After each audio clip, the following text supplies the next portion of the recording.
नमस्कार मित्रांनो, मी मोहन म्हैसाळे. आपल्या इन्फो या यूट्यूब चॅनलवर आपलं सहर्ष स्वागत करतो. आपण आज खूप कष्ट करतोय, धावपळ करतोय, पण कशासाठी? जेणेकरून आपलं आजचं आणि उद्याचं आयुष्य चांगलं व्हावं. पण विचार करा, ज्या दिवशी आपण काम करणं थांबवू त्या दिवशी पैशांचा ओघ कसा सुरू राहील? आजचा हा व्हिडिओ तुमच्या याच उद्याच्या काळजीवर उत्तर देणार आहे.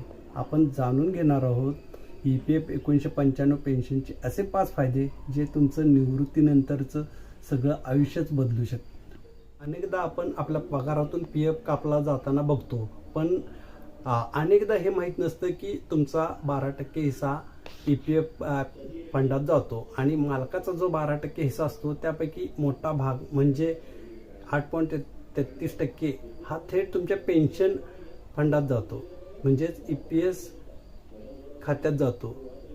ही योजना तुम्हाला वयाच्या 58व्या वर्षानंतर दरमहा पैसे देण्याची हमी देते. पण यासाठी काय फायदे आहेत ते बघूया. फायदा नंबर 1, आजीवन पेन्शन. तुम्ही वयाची 58 वर्षे पूर्ण केली आणि किमान 10 वर्षे नोकरी केली असेल तर तुम्हाला आयुष्यभर दरमहा पेन्शन मिळण्याचा अधिकार मिळतो. ही रक्कम तुमच्या पगारावर आणि नोकरीच्या वर्षावर अवलंबून असते. हे पैसे थेट तुमच्या बँक खात्यात येतात. नंबर 2, कौटुंबिक सुरक्षा, फॅमिली पेन्शन.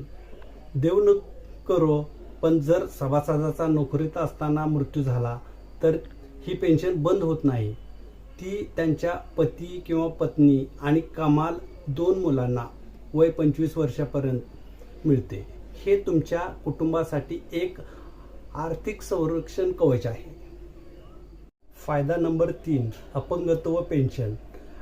जर नोकरी करत असताना अपघातामुळे किंवा आजारामुळे कायमचे अपंगत्व आले तर पेन्शन मिळवण्यासाठी 10 वर्षाची अट लागू होत नाही. तुम्ही तत्काळ पेन्शनसाठी पात्र ठरता, अगदी पहिल्या महिन्यापासून. फायदा नंबर 4, लवकर निवृत्तीचा पर्याय म्हणजेच अर्ली पेन्शन. तुम्ही वयाच्या 50व्या वर्षी सुद्धा पेन्शन सुरू करू शकता. थोडी कमी पेन्शन मिळेल. फायदा नंबर 5, नामांकनाची सुविधा म्हणजेच नॉमिनेशन फॅसिलिटी. तुम्ही कोणाला पेन्शन मिळावी हे ठरवण्यासाठी नॉमिनेशन फॉर्म भरू शकता.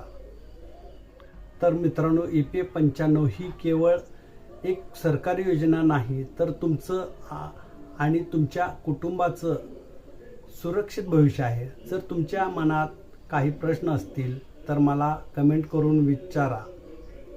हा व्हिडिओ आवडला असेल तर लाईक करा आणि आपल्या कष्टकरी कामगार मित्रांना शेअर करा.